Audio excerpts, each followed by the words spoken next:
on TuneIn.com, Ying.fm, and UpSnap Mobile. Contact Talk Radio.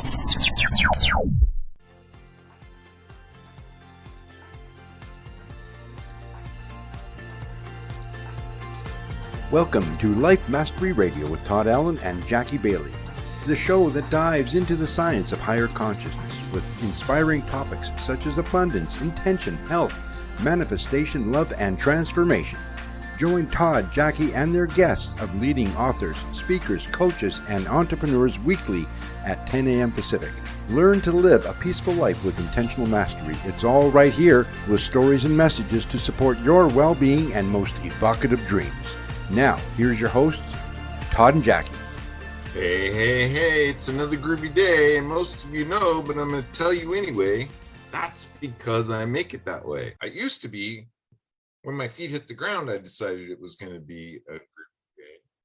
But now, the minute I open my eyes, it automatically clicks in my brain, it's going to be a groovy day, and I take off, and guess what? 99.9% of the time, it's a groovy day. Something might happen, something might change, but I always just think back.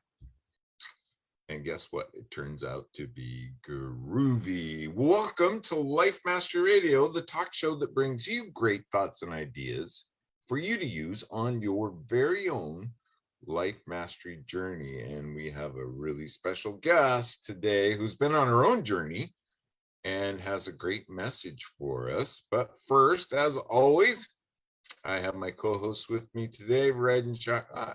I've said that before, and I don't think you're really riding shotgun, but it's a metaphor. Hi, Jackie. Hi. How are things at the Speak, Feed, Lead projects? You got some really cool things coming up. So I gotta ask, did you create Speaksgiving? I did. What do you think about that? Speaksgiving. I think it's pretty cool. The day, I'll let you explain it, but the day after Thanksgiving, open it up, have a summit. Is it a summit? It's a summit. And it's not really a summit. There's no assigned speakers. It is a 4-hour live streaming event on Facebook and YouTube. Within that 4-hour period of time, anyone who's given even just a small donation of $1 to our nonprofit, the Speak, Feed, Lead project, they can have stage time. They can come on, tell a couple jokes, give a speech to the world. They can have a conversation with me or someone else in the room, the Zoom room, whatever the case might be. It's a time where we want to show our gratitude for our voice, the ability we have to speak out and to share our messages with the world. So we're calling it Speaksgiving. And the other side of that is by giving to the nonprofit, you're also allowing other people to speak out. So it's gratitude, Speaksgiving, but it's also give to allow others to speak. So that's Speaksgiving as well. And it's kind of a cool thing for your students too, because you have students now that you've taught to develop keynote speeches. They've spoken on the world stage. They've honed and polished, and you know what it's like polishing a speech. You always want a place or a venue to deliver it. So this is a pretty cool thing. And it's perfect because they're out of school on the day after Thanksgiving anyhow. So there's no schedules to worry about. And so it's just an open time for them to come and share a few words. And I envision in this Zoom room having all these videos on that's going to be a very clear illustration and metaphor of how many people support voices of children around the world. Our guest today is a big advocate for. Wow, that is so cool. You know what? Yeah, send me a link. Wow, how old are the kids? They're 10 and up. No way, that is so wonderful. Well, maybe you should tell us a little bit about the Speak, Feed, Lead project, because I have a feeling this is going to light our guest up even more. Well, many of our regular watchers know that I come from a childhood of being silenced, and I was told not to tell about the abuse I was enduring. And with that silencing, it changes who you are, and it keeps you from feeling the courage to speak out. And as I began to heal from my abuse, I found that my voice was such a tremendous part of my ability to heal. Every time I spoke out about my story, I healed a little bit more. And not only did I do that, but I inspired someone else to begin their healing process. And so our voice, I found, is truly our superpower, and we can use it for so much good. So I began a nonprofit 3 years ago that is to help children, teenagers, and adults as well to learn how to speak out with their voice, to understand what their unique message is that they could share with the world, and then give them the tools that helps them to deliver that message with power in whatever format they want to, whether it's a book, whether it's a podcast or speaking on stages, whatever it is. That's what the Speak, Feed, Lead project does, is we help kids to speak with power, to feed others in word and deed, and to lead with positive influence. Wow. And Oh it my is goodness. amazing. It's like the little chick that comes out of an egg. These kids just blossom into Oh my the goodness. chickens, right? Oh my goodness. Guys, Yeah. I knew you more. Find out more, Jackie. Where can people find out more? Oh, go to speakfeedlead.org. You can find out all about our programs and what we've got coming up. You'll see that actually it's called Giving Tuesday is coming up on November 29th. That is a grassroots effort to support nonprofits throughout the world on that one particular day. It's always the Tuesday after Thanksgiving. It's called Giving Tuesday. So in conjunction with that is Speaks Giving. So when you go to our website, you will see a link or a tab, I should say, for Giving Tuesday. If you click on that, you'll find out all the information about Speaks Giving. That's so powerful. Very, very cool. You go, girl. It's just amazing. I mean, it's pretty cool stuff. And you could even Google Jackie Bailey, and a I'm whole everywhere. plethora of things come up that she's involved in. And if you're looking for a speaking coach, she's available to do that as well. Yep. I want to remind our listeners that today's show page is at www.lifemasteryradio.net or .com. Either one, you can go there and find any links that we may share with you about our guests, so you don't have to worry about writing them down. While you're there, sign up for the newsletter. Jackie creates a newsletter every week, and it highlights who's been on the show, who's coming on the show, and of course, a blog post about the show we just did. There are blog posts. There's a plethora. Plethora is the word of the day today. That's a good word. I like that. Of blog posts at www.lifemasteryradio.net or .com. While you're there, you'll see a link to my book, 6 Keys to Life Mastery. Jackie's book link is there. They're both on Amazon, Self-Centered Leadership. And you can see a couple more books in the background back there. She's been a contributing author to many, many books. So many, I guess a couple. Yeah, I'm working on another one right now, however. It's going to be So- called Developed from Darkness. It's a compilation book. So I'm looking forward Wow. to that. Yeah. You just amazing. I thought I was a busy dude, but you're a busy chick. Okay. You ready for our amazing guest? We have a really cool person on today. We missed her a couple of months ago, but I was so dedicated to getting her back on the show, and we had a guest cancel, and here she is. Ready? Are you ready, Jackie? I'm so ready. Are you already clicking with this guest? You haven't even met her yet. I know. Our guest today is Eliana Gilad. Did I say that right, Eliana? Sound like a native. Okay. She is a 2-time TEDx presenter, motivational speaker, healing voice mentor, therapeutic singing trainer, composer, performer, and founder of Voices of Eden, Ancient Wisdom and Healing Music Institute. Born in the United States, Eliana left for France in 1991 and then moved to Israel in 1994, where she held herself at peace despite bombings during these 3 Middle East wars, using healing, empowering techniques that she now teaches. Her new international bestseller, Emerge Triumphant, Thrive Through Uncertainty, helps readers understand that when they give their inner voice the ability and power to shine, how's that, Jackie? Yeah. That's pretty cool. Limiting barriers can be broken and people can become their own leaders, opening themselves to a world of new possibilities. Eliana, welcome to Life Mastery Radio. How are you? Thank you so much, Todd, for that beautiful introduction, and Jackie for that beautiful pre-introduction that just links the entire subject, doesn't it? So great. I know. When I was reviewing, That's so perfect. Now I get it. Now I get why whenever that was that we originally were supposed to meet didn't happen. Things happen for a reason. You know that as well as I do. Everything in its own time. Yep.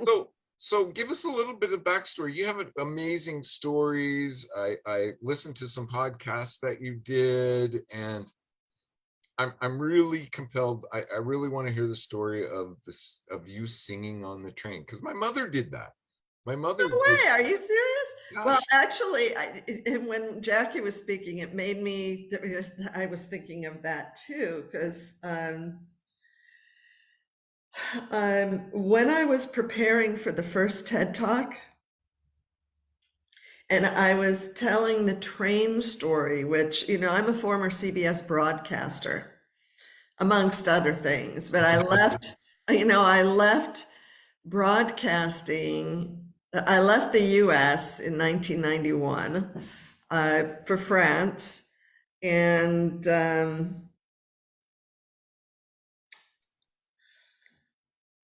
listening as a kid.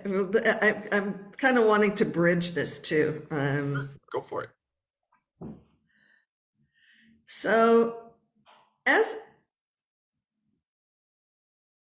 I remember hearing a child psychologist, that I was in my 20s, looking great on the outside, feeling like you know what on the inside. Sitting in traffic for my corporate job, hearing this child and going, what is this what life is about? Looks great, but it doesn't feel great. And the discussion they're having on the radio is about living your best life or something like that. And the only thing I remember is the child psychologist saying, when children are between 9 and 11, that's when their talents and gifts start to come out. And pay attention to them. If you really want to be a supportive parent, support your child in anything they want to do, because it may be that that's, really their gift. And I came out of the womb very vocal. I mean, I had a big voice from the beginning. And I grew up in the children are seen but not heard. Yeah. All right. Like many of, but I thought I was the only one. There's like in the family, and there was even out of the family and the rest of the world, and they were just like two different systems. And so fast forward, I'm preparing for this TED Talk. I'm living in Israel at that point, and I speak about how that experience of leaving CBS, listening to my voice, daring to follow the inner guidance, especially when it didn't make sense, because it said, go sing on a train. And I had been in a period where I was ready to do or die, to not live this, you have to work for a living, you have to toil, like to get ahead and to work really hard and suffer. That's what makes a good person. And at that point, well, no. And I'm willing to die. And if the bell rings inside, I'll say yes to work. And if it doesn't, then I won't. And I said no enough times that I ran out of money. and I had a monthly Metro card, so I could ride the Metros, and I heard about I'm getting off point here. You're headed in the direction of the train. But it was about children and their truth. And so the short part of that story is I go to this meeting and I hadn't eaten for 2 days, and I sang this Hebrew spiritual from my childhood, because from the Metro to the meeting place, I remembered that everybody's supposed to bring something, and I didn't have anything to share. I thought I was going to sit in the corner and just imbibe some inspiration or something, but there was this big circle. There was no corner to hide in, and it got to my turn, and I sang this song, just on the spur of the moment, and this guy came up to me afterwards. He goes, your voice speaks. Because at the end I shared that I hadn't eaten for 2 days, and I'm not a victim case. I'm just like on this do or die mission. Ever since I was a little girl, I know that each one of us has a voice and something important to share. And since 6 years old, I can remember myself asking, and at that point I was in my early mid-30s. It's like, I have to know.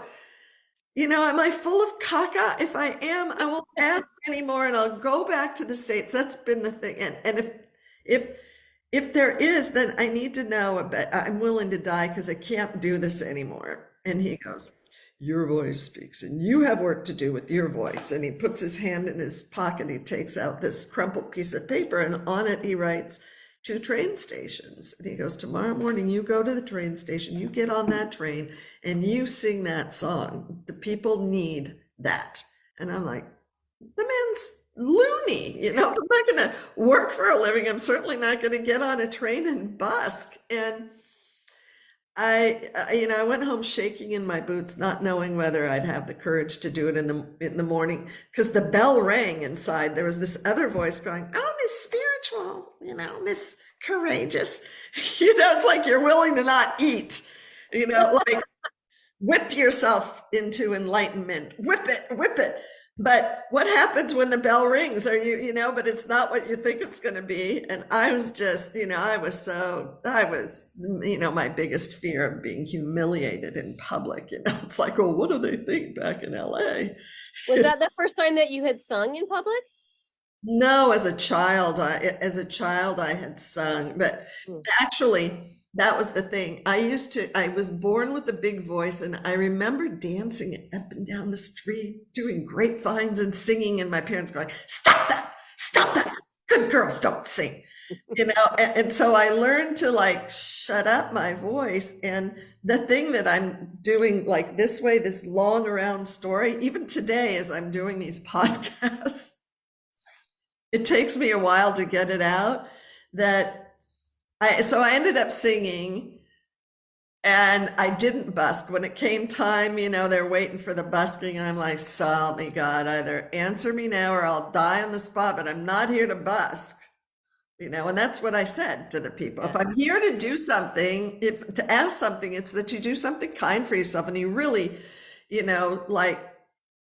show up for yourself, listen to yourself, do something kind. Clarify really quick though, busing, is that what you were saying? Bus?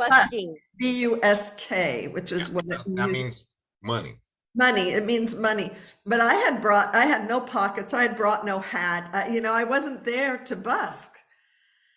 And so I found myself walking up and down the aisle and establishing eye contact with each person there, which is not an acceptable thing to do in France. It's like, it's before the days of everybody's faces in their phone. It's like, people are to themselves with a book or a newspaper, and they pushed, I go, have a nice day. They pushed money into my hands.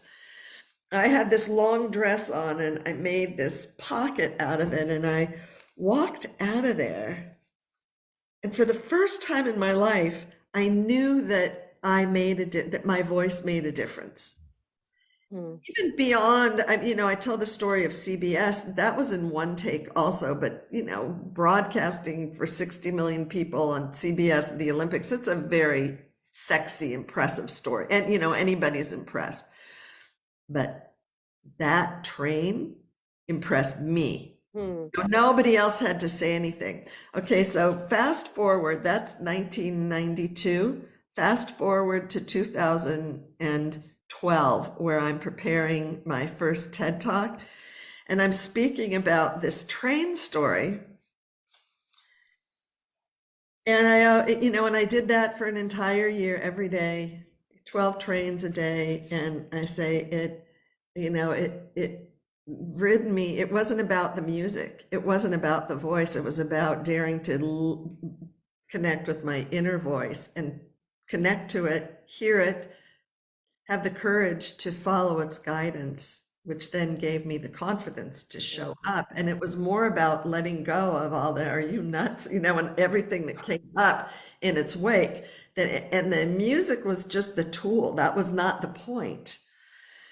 And I said, so it rid me of my fear of public speaking, and it healed me of the extreme humiliation and shame that I would feel having my mouth washed out with soap by my dad for speaking and expressing my truth. And I wrote that, and I remember sending it to my assistant. I was so scared. And I go, I don't know, I'm going to take that out. And she goes, oh no, you can't. You obviously never been in a British boarding school. It's like everybody. I'm like, really? I had no idea. To the point of, so I travel from Israel through, I don't know, this long flight, get to Denver to my host's house, and I'm practicing the speech before them. And at this point, I'm still now maybe I can take that piece out. I'm just it was like breaking this taboo. It was terrifying. And I get to that point and I finish and I want to die. And I go, I don't know, maybe I'm going to take that out. And the two of them, they're going, which one was it for you? Lux soap or no? For me, it was ivory. I'm taking out. They go, no, that's the best part. You can't do that. So that made me keep it in. Then I get to my TED Talk, that first one, and my worst fear is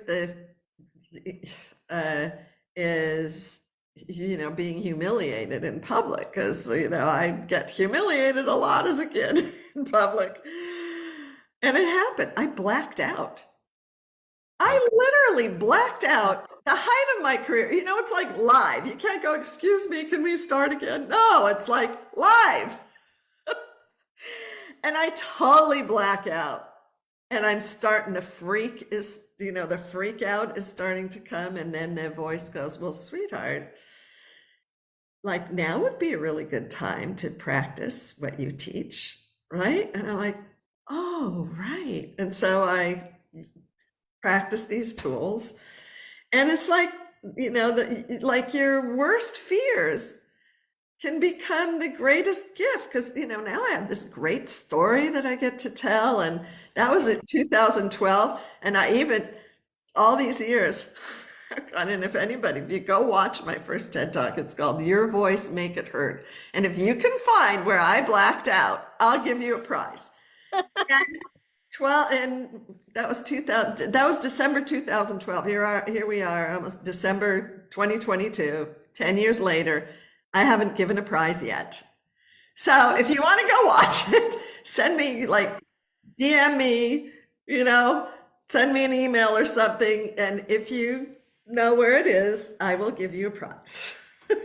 I know that feeling because it happened to me, but I ended up walking off stage in disgrace. I totally lost my place, blacked out. The fear came on. I couldn't find my place. And I think I said the S word every hour for the next 2 weeks. It was just bad. But it gave me a humbling. It is. It's so, yeah. And yesterday I had a conversation with one of our therapeutic singing certificates, and she was like, I remember, I don't know, a year, 2 years ago, it was during the pandemic, where she, this woman was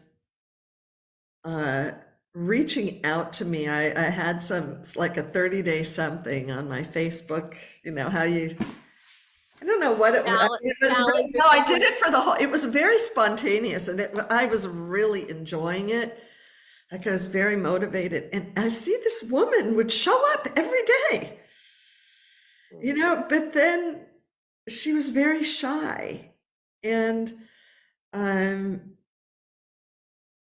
a scant year, 2 years later, yesterday, she's like, oh my God, I can't like keep my voice in. I just got to get it out. And I'm like narrating, and I'm on like 3 agent sites, and she recorded an album, and she has another 10 songs in the making, and all these producer friends she has going, we never knew you sang.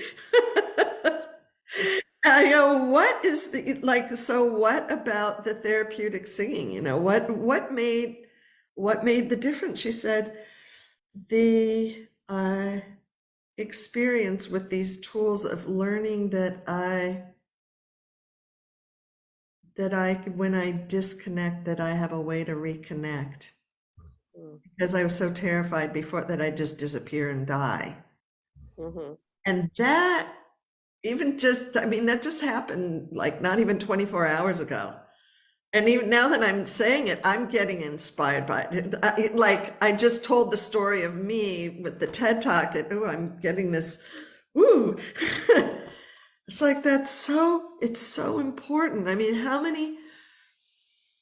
many times, and especially in our world today, it's the whole reason I'm doing this podcast tour for the launch of this book, is that when I sang on the trains, I realized what my role was, and that part of it was to use media for constructive purposes. It's like when I moved from France to Israel, I didn't work for CBS in Israel, because if I was going to work for CBS in Israel, then my voice was going to be used, just another voice of war, another voice of reaction, of eye for eye. And that's what commercial media is selling. And I'm not judging it.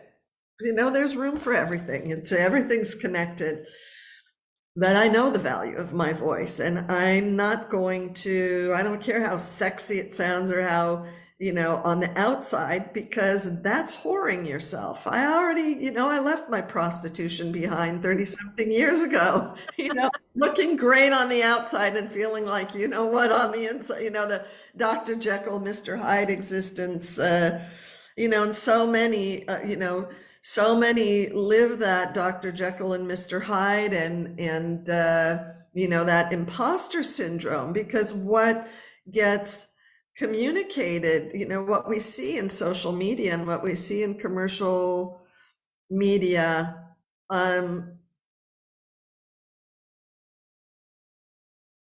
it's an image, I come from the best. So I'm really curious, Eliana, did you ever meet that gentleman again? Oh, the one from the train? No, the gentleman that told you to go to the train station. Oh, that's an amazing question. No, you know what? I actually did. He moved to Israel. I met him I don't know what happened to him, because then he didn't stay. Maybe he went back to France.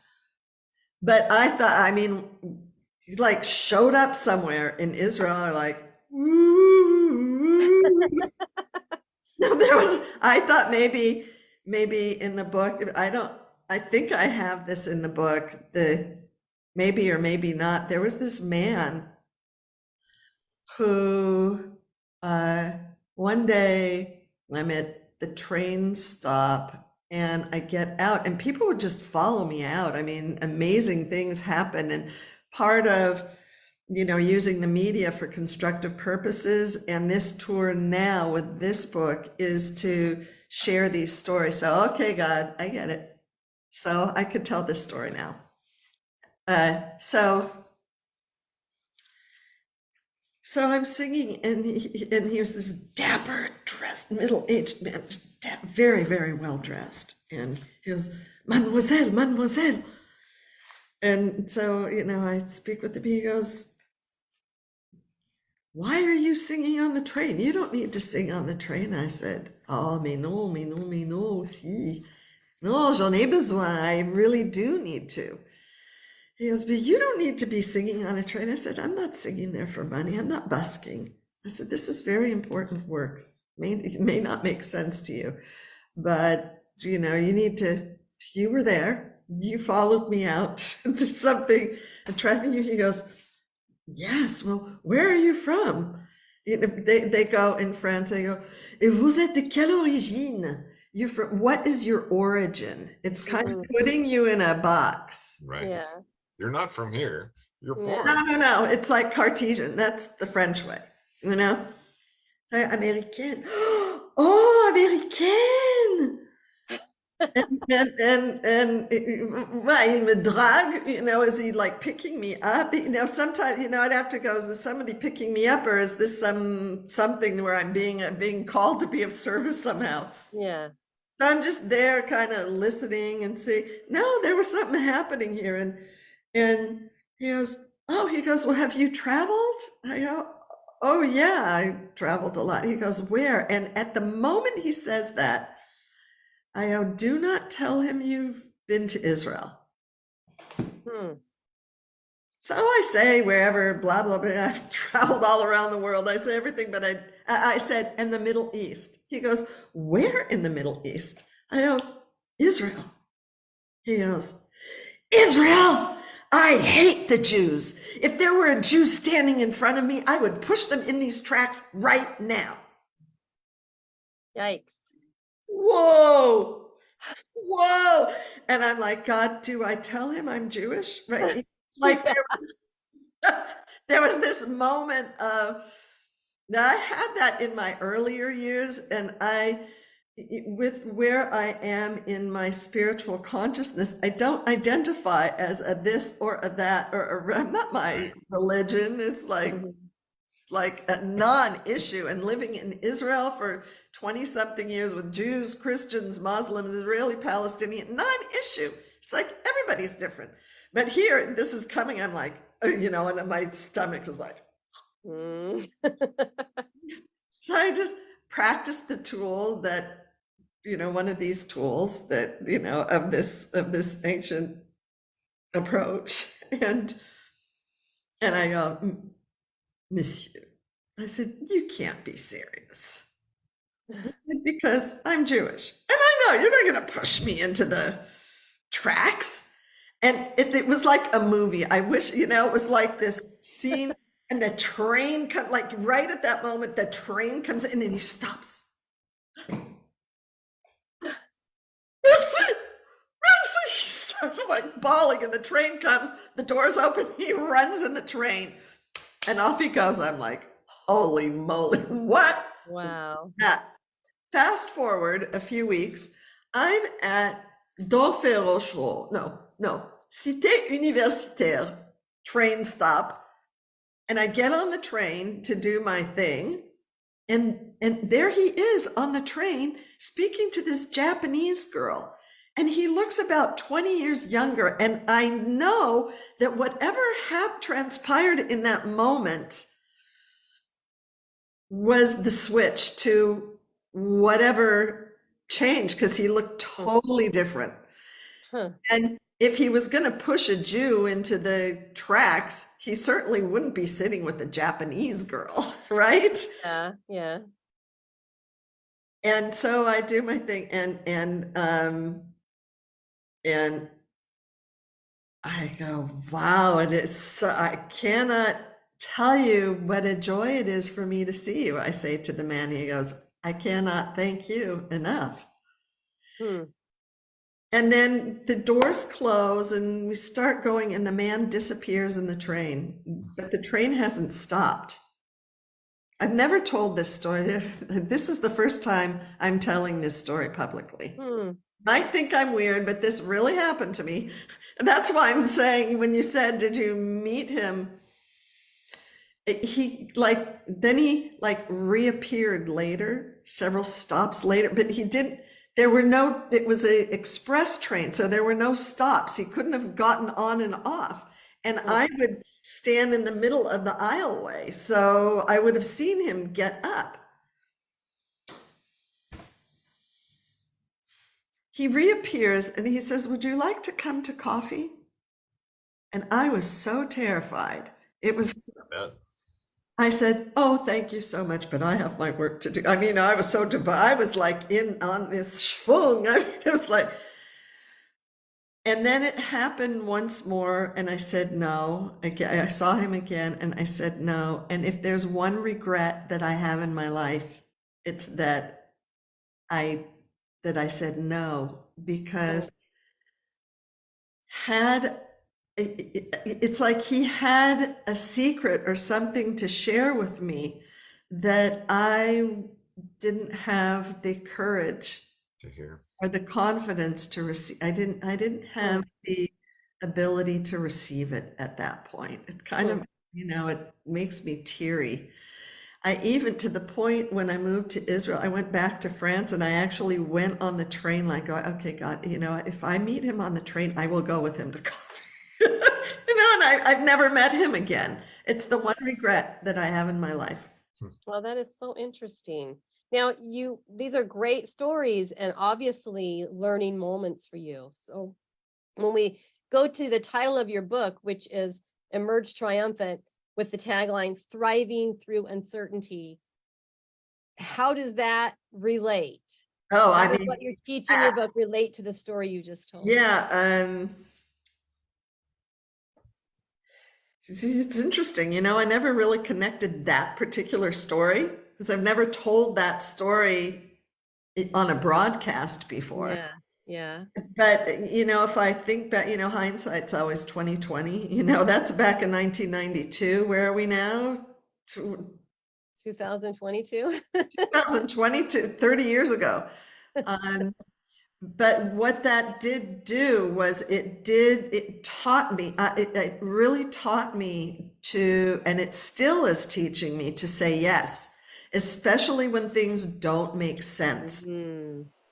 Really, when they don't make sense. And I think that is the opportunity that we have today, and in our world that is so divisive, because we humans are just coming back to learn how to honor, and own our power. And we're so habituated to give it away. or be submissive. Yeah. And the submissiveness is, I'm speaking from I know this isn't 30-second soundbite things, but that's intentionally why I'm on this tour, to address at a much higher level, not at the common denominator. There's enough common denominator. And I'm telling you, it's interesting that I told that story today, because last weekend, I went to a sing-along, a Beatles sing-along. It was like, it was heaven on earth, and it's in Hollywood. Hollywood, fame, fortune, it's like the best of the best musicians.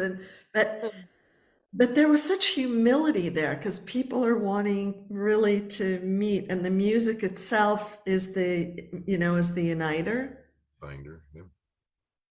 And then on the way home, I love Saturday Night Live. That show is like, I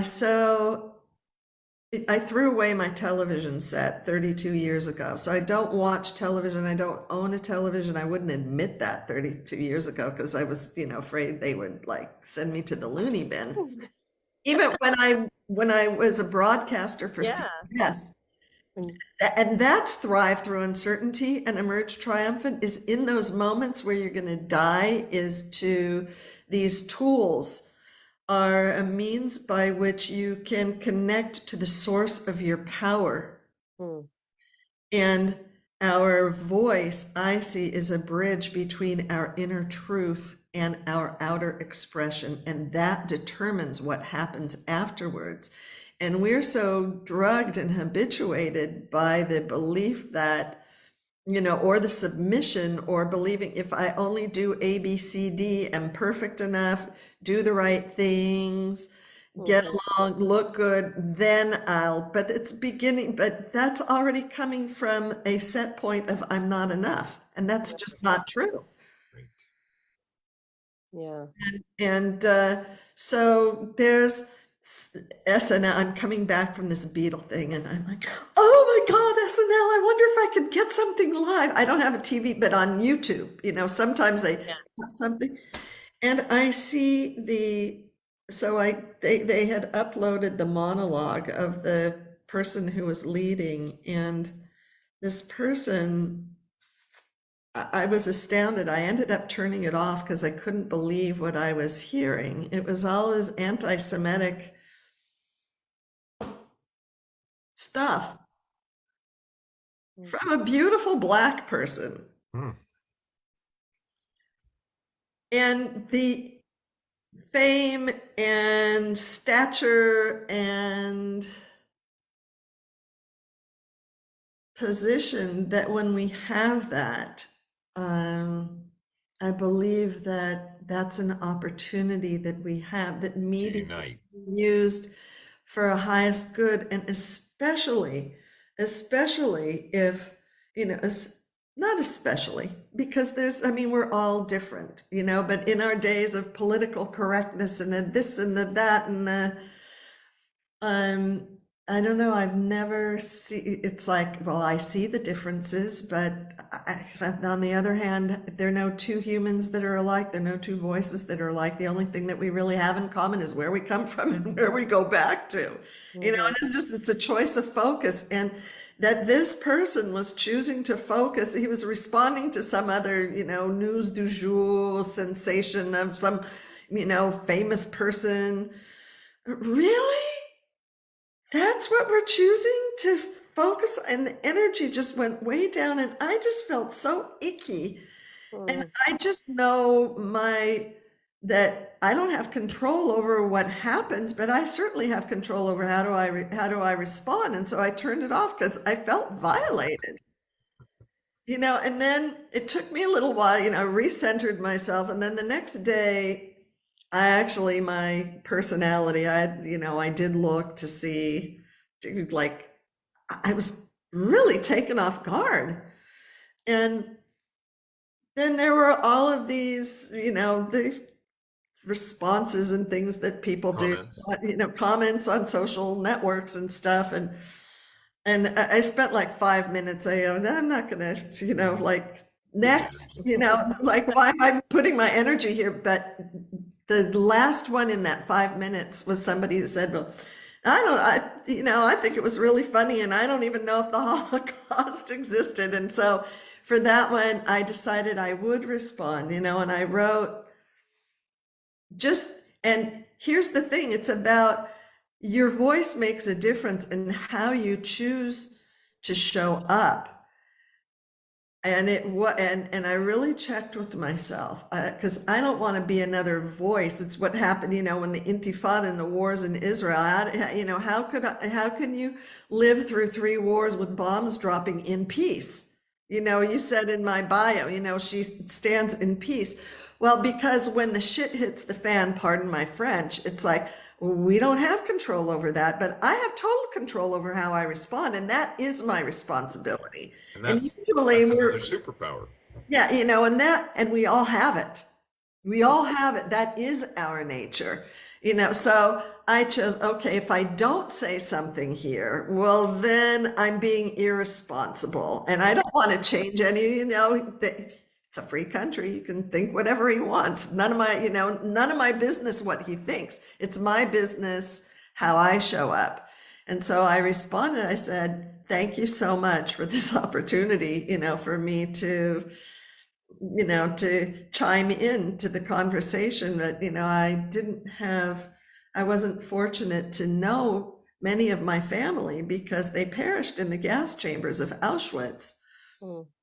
And I'm saddened by, I love SNL so much, and I felt so icky that I turned it off, and I feel so saddened because what I so appreciate about comedy in that institution is, it like makes light of our human foibles because we're all just ridiculous as human beings, and something like a Holocaust and someone who can lead something like that is just an ill person and sick and hurt people. I've forgiven Hitler. Okay, guys, that doesn't mean if you're gonna say she forgives Hitler, Still doesn't mean that you agree with it. I don't agree, and I don't condone what happened. My God, lost my family in the gas chambers. But if I'm sitting there generations later, I'm contributing to the problem in my own way. Right. By not saying something, right? Yeah, anger creates this poisonous me. environment in your body. It's and what a beautiful opportunity we have in these days, and that we're here in this, that we have internet, that we have podcasts, that we have means of media, an honor to you, Todd, an honor to you, Jackie, and an honor to every person who's listening to this today, another day, a year from now, whenever it is. Feminine, and here's the thing, here's the tie-in with Miriam and the ancient leadership, feminine leadership. It doesn't need ratings. Why do you need a rating when you know your value? Right. Why do you need likes? How about liking you? You're so wonderful. You're so amazing. Even with all of your screw ups, we've all been traumatized. We all have our dramas and traumas, every single human being alive. What if your biggest trauma ends up being your biggest gift? Mine is. Yeah.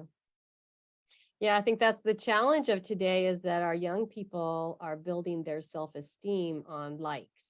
Exactly. Yeah. Building their self-esteem on shares and comments that they get on social media, and that's for popularity. It's the populist game. Yeah. Right. And because essentially we are comparing our worst day to somebody's best day, and that's never going to bring us happiness. That's airbrushed or a 30-second TikTok, exactly. And there's nothing wrong with that either, but God, I just really honor what you're doing, Jackie. It's so important. Yeah, I mean, it is so important.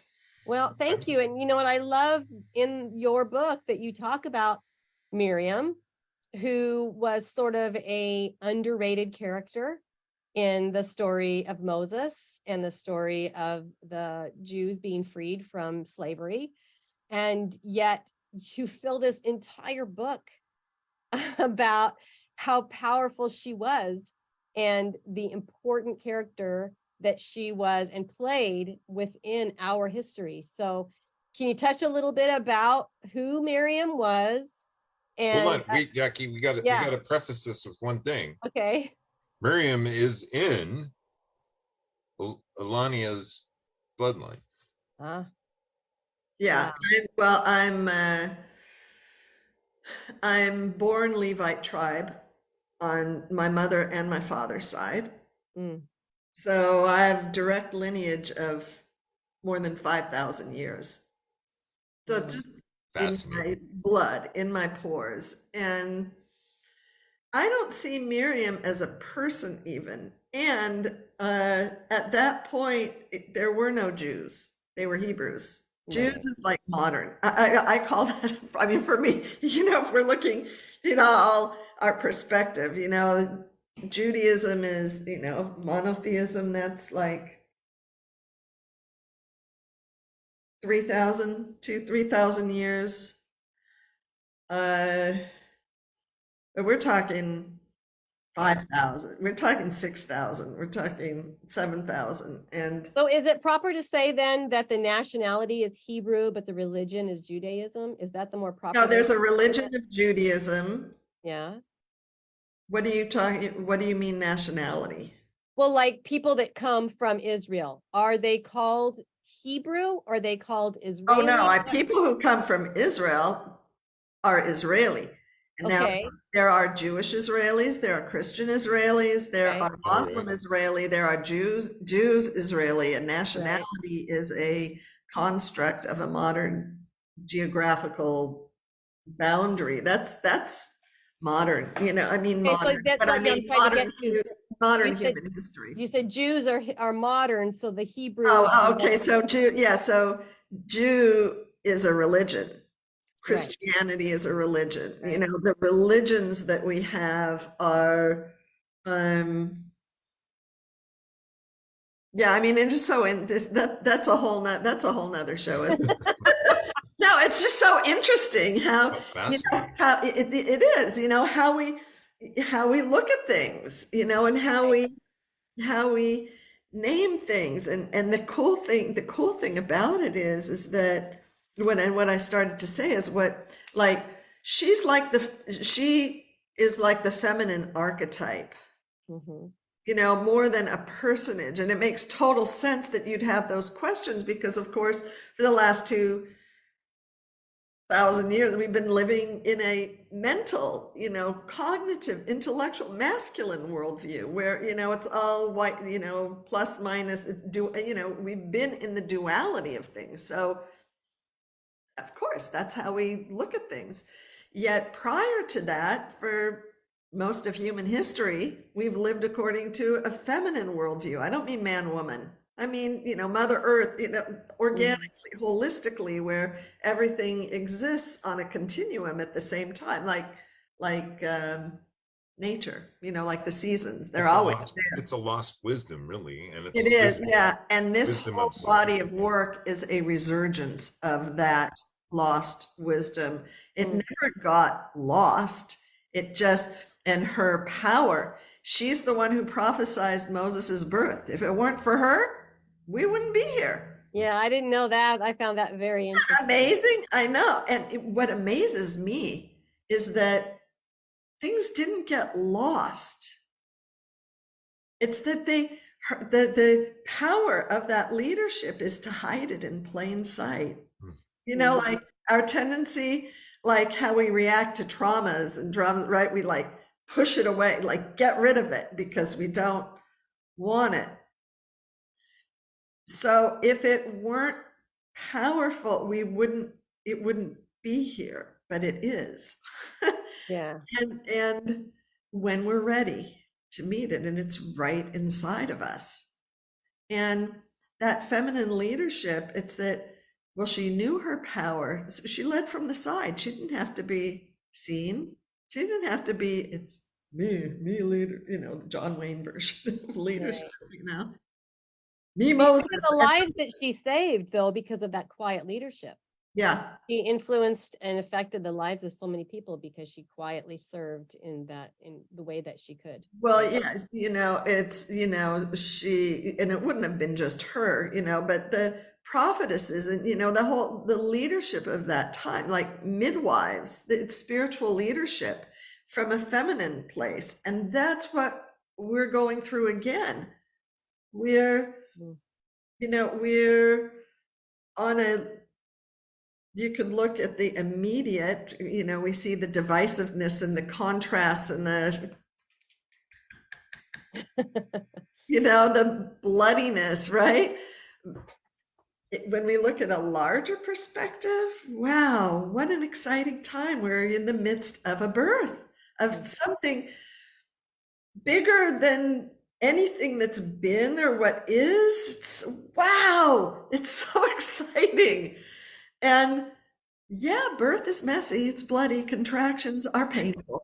They are. They Mhm. are. Yeah, they are. We have these tools that we can use to soothe ourselves, and this book, The Emerge Triumphant, it's not a cognitive book. It's not about something. It's more like a workbook, to help you connect inside to your own inner wisdom. That's what I was just going to ask, and I'm looking. Oh my goodness, ladies, we only have about 4 minutes left, and the book that you wrote. So entice us a little bit. What will I get if I read that book? What are some of the things that it will guide me to? That's probably a big question, but what is the gist of it that I get when I read that book? Yourself, your clarity, your ease, Peace. getting your answers 24/7. Don't even need a Wi-Fi hookup. Better than any Google search could ever be, because it's right where you are. It's not a cognitive book. It's a piece of work that will guide you into your own inner wisdom. That's the whole point of it, so that you're going to get out of it support and tools to help you remain calm and connected in the midst of change. And when you don't know what's next, instead of, running around trying to figure things out, beating your head against the wall, getting nowhere fast, or knowing that you need to move forward and there's something that's pushing you, but the moment you go to do that, you stop yourself and you say what everybody else wants to hear, and you don't believe it, what you're saying, and you feel like you know what inside. If you're done with that and you want to go beyond, here's a little support for you. Nice. Very good. Well said, my friend. Oh my goodness, we just have a couple minutes left, and boy, I look at your name and I pronounce it wrong. So it's Eliana. No, here's how you're going to remember it forever, Todd. My name, it's a Hebrew name, Eliana Gilad. Eliana means my higher power answered me. So when you call me, you're calling to yourself. It's the principle above the personality. It's not about any one of us, right? No. And Gilad means eternal joy. Eliana, I will never. That's true. And I want to thank you for showing up as you today. And I want to extend an invite. I hope you'll come back, because there's so much more that we could talk about. Reach out. I'm happy to. I'm happy. Ancient cultures, ancient civilization. We didn't even get to talk about Eden, which is another one of my fascinations. No, that's a whole. Yeah, that's a whole. That's a whole nother show. Jackie and I are going to put you on our radar and just be an email away. That's what I know. Just an email away and maybe have you back on. Jackie, quickly, any takeaways? Was this a cool show? Cool lady? Cool topic? Yeah, Eliana, I want to know so much more about you. So I look forward to another conversation with you. Maybe you'll join us on Speaksgiving and share a little bit more of your story there with our youth. And thank you so much for putting all of these tremendous words of wisdom down in your book. Appreciate it. You're welcome.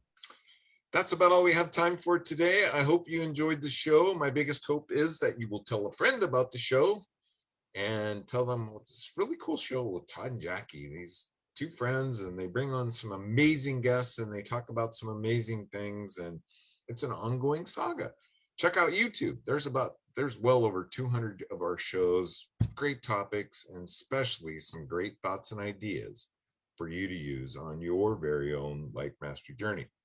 Lastly, please, please, please do me a favor and make it a great day, because it is all about choice. Bye-bye for now. Bye. Thank you for tuning in to Life Mastery Radio. Join Todd Allen and Jackie Bailey and their guests of leading authors, speakers, coaches, and entrepreneurs weekly at 10 a.m. Pacific. Learn to live a peaceful life with intentional mastery through stories and messages to support your well-being and most evocative dreams. Visit their website, www.lifemasteryradio.com. Join their mailing list and be notified about upcoming guests. That's lifemasteryradio.com.